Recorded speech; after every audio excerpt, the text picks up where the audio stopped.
The lean to the left, but it might be about to backfire. We don't know. Some Democrats are preparing to use the socialism label to take on Bernie Sanders. Let's bring in Hadley Heath Manning of the Independent Women's Forum. This back and forth is so hilarious to me because he has to deny he's a socialist in order to run as a Democrat. But they're going to try and call him a socialist as if that's a bad thing. Although, it hasn't counted against him until now, and he's always been vocal about being a socialist. So you sort this out for me. Yeah, it'll be really interesting in 2020 to see if there's some diversity among the Democrats, and especially on this particular point when it comes to the label socialist. I think this term is going to go the way of the label feminist, where so many people in the United States might say, I'm a socialist, but, and they have to qualify and sort of define what that means. And when it comes down to it, I think that simply suggests that Americans have different definitions of socialism. A lot of people just associate the policies of Senator Sanders with, a bigger, broader social safety net, and not really the government owning the means of production as the dictionary definition of socialism. Yeah, as to what it actually is. When government takes ownership of everything, and you look at how that turns out in Venezuela, and instead they associate it with free stuff, is what a lot of people think of it as right now, as free stuff. A recent Fox News poll found that 50% of self-described liberals view socialism favorably. So they like free stuff. I guess is what they're saying, and they don't realize they're giving up ownership of everything, maybe.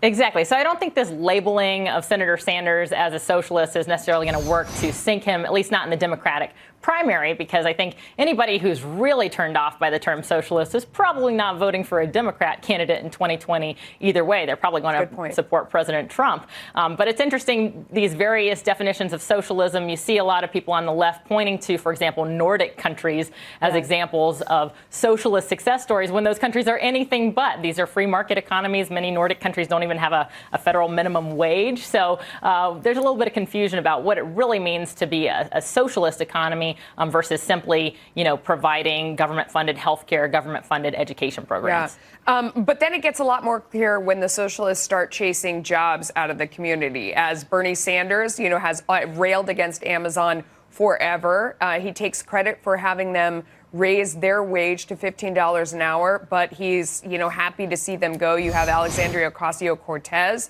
trying to shove Amazon out of the community, and suddenly people are realizing, wait a second, those were a bunch of good-paying jobs that just went away. Here was the president's take on that a short time ago. I think it's a big loss for New York City. I think it's a big loss. I think it's, if you look at the deal was not a great deal from the standpoint of they could have made a better deal than that, a much better deal. But still, I think it's a loss for New York City. So there it kind of comes down to, rather than these ideals, which, as you pointed out, people don't really know what the word means. If it's, do you want Amazon in your community with all the business that goes along with that, with, the increase in what the property is worth, with the jobs that pay $150,000 a year, you could think maybe the city didn't make a great deal, as the president said, but you want them to actually be here, or do you not? Maybe that's a clearer way to see, do I like AOC and back her up and Bernie Sanders, or no? I don't know. Your thoughts on that?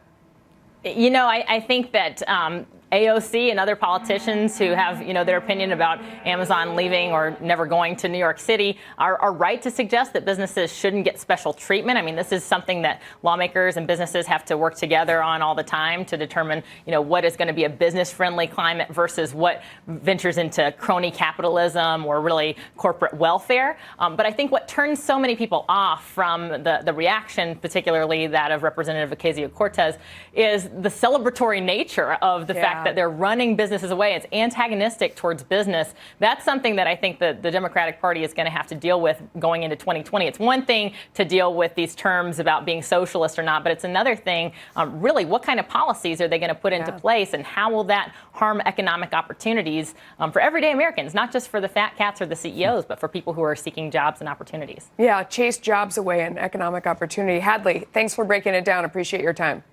Thank you.